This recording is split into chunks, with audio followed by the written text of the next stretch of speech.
That day, everyone at the precinct thought she was just an old crank arrested for a simple parking violation. No one knew that the woman walking through the station doors held the very heart of America's air defense systems. When the phone started ringing, those furious calls from the Pentagon would reveal that the young officer had made the biggest mistake of his life. So who was this woman who illegally parked, and why did she put the entire military on high alert? Prepare to look at every rank differently once you learn her true mission. Eleanor Vance sipped her morning coffee, living her quiet routine, far from the hustle and bustle of the outside world. Boston's vibrant streets were like echoes of the bustling air traffic control centers from years ago. Now, everything was much slower, much quieter.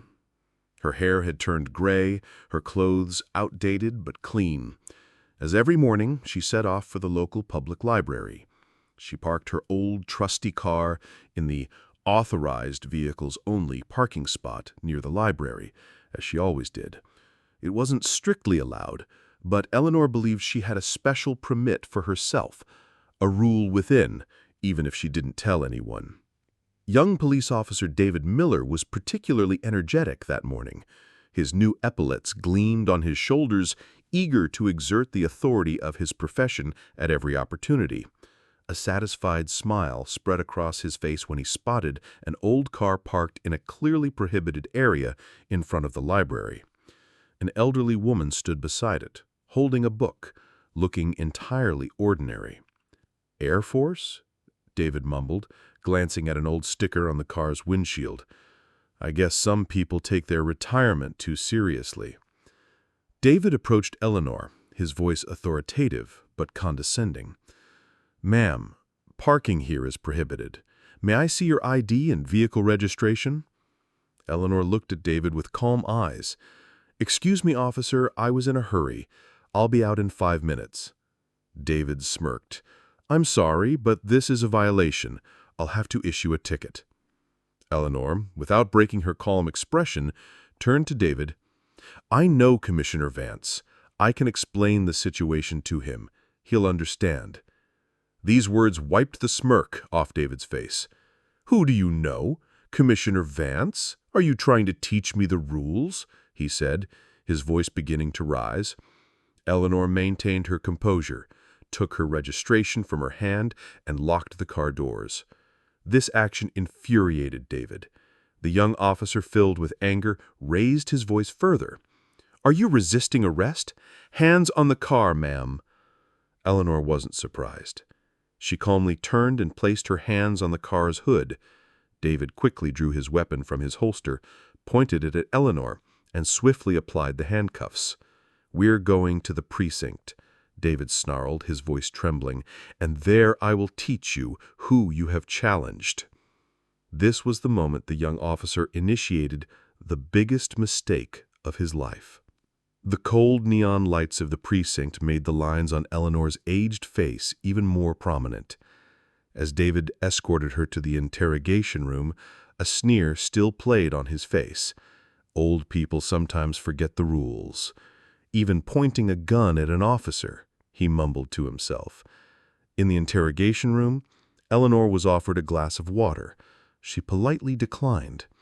There was no sign of emotion on her face. No anger, no fear, no anxiety. Just that calm, detached gaze. David sat at the table, notepad in hand. "Now, ma'am, why are you making such a fuss about this parking violation? You could just pay your fine and leave." Eleanor clasped her hands in her lap.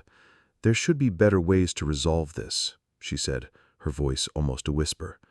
David chuckled. "Better ways? Ma'am, rules are rules. Everyone is equal." Eleanor's eyes seemed to penetrate into the depths of David's young soul. "Some rules," she replied, "are merely superficial." David was starting to get annoyed. "Who are you trying to lecture? I'm an officer, and you're a traffic violator. This is a simple matter." David tried to test Eleanor's patience. For an hour, he asked unnecessary questions, sometimes pretending not to listen. Eleanor responded with the same composure or remained silent. This silence irritated David even more. "I need you to fully state your identity. Do you have any military background?" he asked, remembering the Air Force sticker on her license. Eleanor shook her head. It was a long time ago. This answer only increased David's disdain. "So we're going to hear your heroic stories. Look, ma'am, the important thing here is the parking ticket. The rest doesn't concern us." At that moment, David didn't know one crucial thing. Eleanor had already won this game. In the general area of the precinct, the noise of routine continued. Radios crackled, officers joked, and the smell of coffee filled the air. When David emerged from the interrogation and sat at his desk, he was still annoyed by Eleanor's composure. He grimaced. "Just an old crank," he muttered to his colleague. "She looks like she knows all the secrets of the world." As the minutes passed, strange things began to happen. First, Lieutenant Sarah Chen's phone rang. Her face went pale as she spoke. "Are you sure, General?" "Yes, she's here. I'm holding." When she hung up, her voice trembled.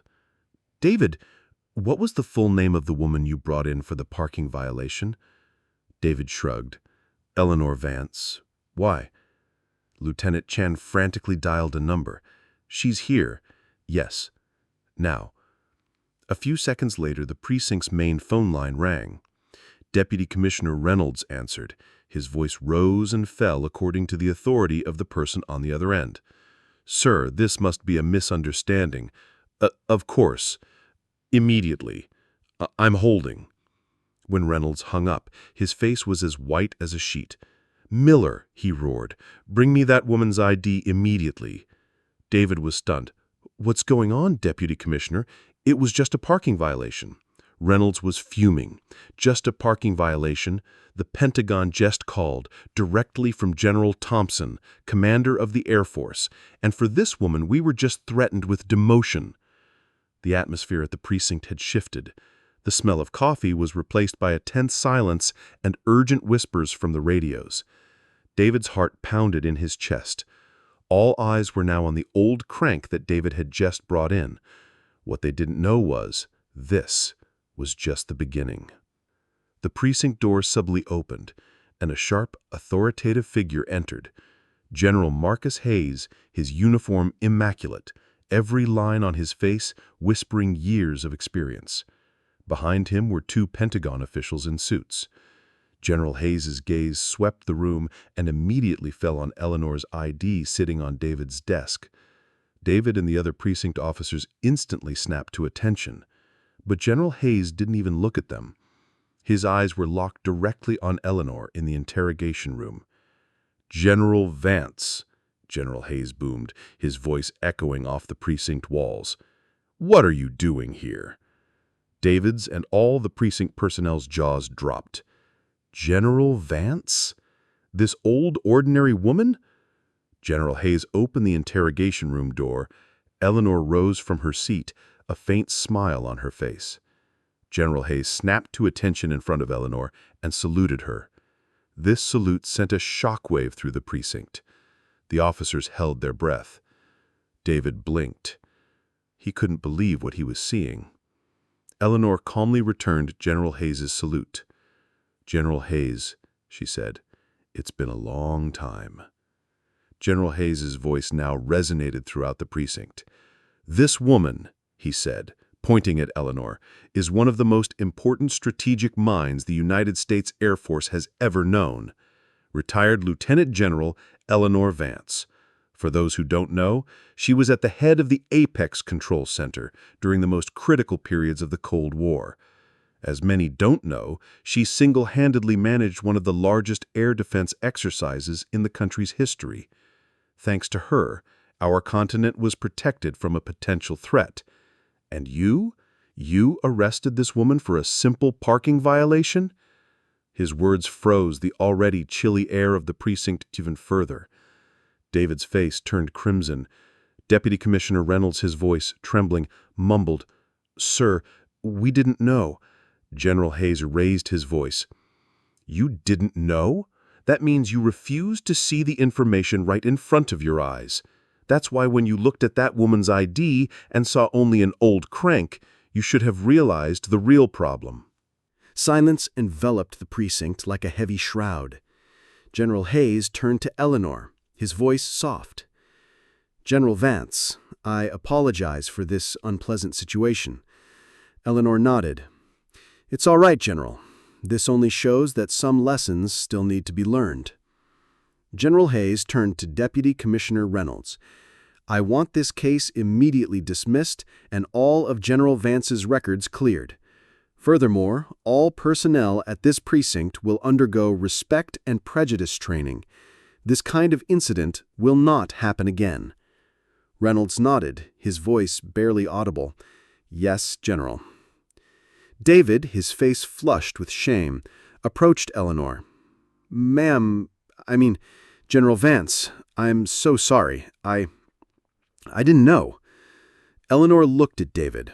There was no anger or resentment in her eyes, only a deep understanding. "Everyone can make mistakes, Officer Miller.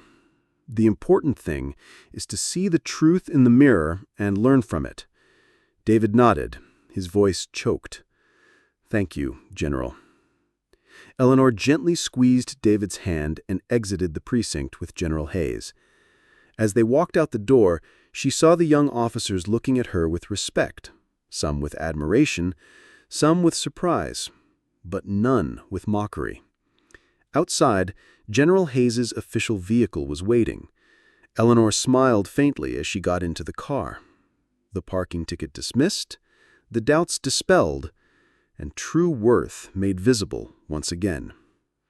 This story was proof of the power of silent strength and how misleading prejudices can be. True respect doesn't come from ranks or appearances. It comes from the courage to see the truth in the mirror. Share your own story with us. Have you ever been judged by your appearance? Or witnessed someone rise when no one believed in them? Tell us your thoughts in the comments. Your voice matters. Subscribe to Truth in the Mirror. Don't forget to subscribe to our channel for more inspiring stories and unexpected transformation moments. Hit the bell icon to be notified instantly of our new videos.